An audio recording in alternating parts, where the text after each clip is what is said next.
Almost Stuck in Italy Blues by Barry Silber.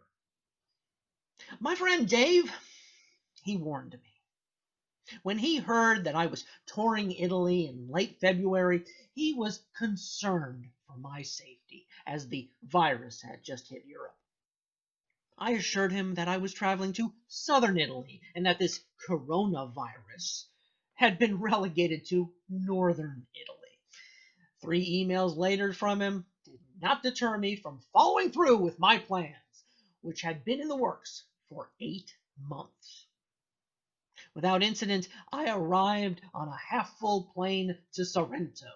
Obviously, others were taking the virus very seriously. When I met our tour guide Silvio a day later, he informed me that although 44 people had booked our tour, only 24 would be discovering this enchanting part of the world.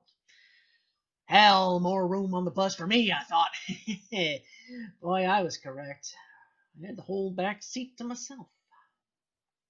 Hotels, restaurants, and renowned tourist sites such as the Amalfi Coast and the Herculaneum were operating in full force during my 10-day tour as I ate and drank and developed friendships, making my way through the region.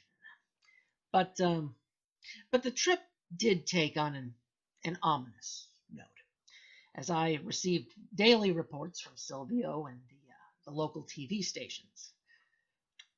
The foreboding news that the virus was now a pandemic. Well, we speculated that the tour might be cut short, so my last days were spent in Naples, and I even received a few phone calls from the States from friends concerned about my safety. I assured them that my only problem was my bum arthritic knee, which was acting up. Yeah, nevertheless, there was a visible mounting awareness, which was on everyone's mind. With each new locale, tourist site, bar, or restaurant, we witnessed the increase in face masks and the beginnings of social distancing. Silvio informed me that his next 3 tours, which he was supposed to lead, were canceled. I felt the pangs of empathy for a husband, father of 3. How would he survive without an income? March 8th, 2020 marked the end of the tour, and dutifully, Silvio made sure we arrived early enough to get through customs. I wanted to hug him for all his help, but the no contact imperative, like the pandemic, had spread, so the best I could do was just a little boop, little fist bump. At the airport, the thermal screening provided no anxiety relief, nor did the extensive questionnaire. As I boarded the plane, which was about 20% capacity, I finally felt some relief. But I went from one petri dish to another. More questionnaires to complete upon my arrival at JFK. See, I thought I was safe when I visited my 86-year-old Uncle Mike. But the next day, as we were having lunch at the Manhattan Senior Center, he inadvertently blurted out, "Hey, Barry just returned from Italy."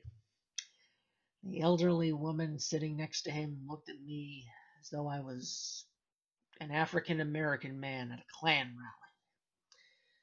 Suffice to say, when the word spread where I had been, well, we were banished from the senior center.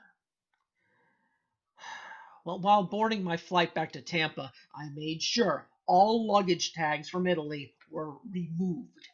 And fortunately, nobody asked me where I had been. Just to be safe, I self-imposed a 2-week quarantine, and I'm attempting a life of normalcy, playing golf, shopping with a mask, Zoom meetings with the grandkids, and feeding Piper, the neighborhood horse. And damn it, I am just watching too much TV, with the ubiquitous news of mounting casualties. I truly feel the pain for the lives lost and the toll this pandemic has taken economically. So many are struggling. Yet somehow, I know we will get through this.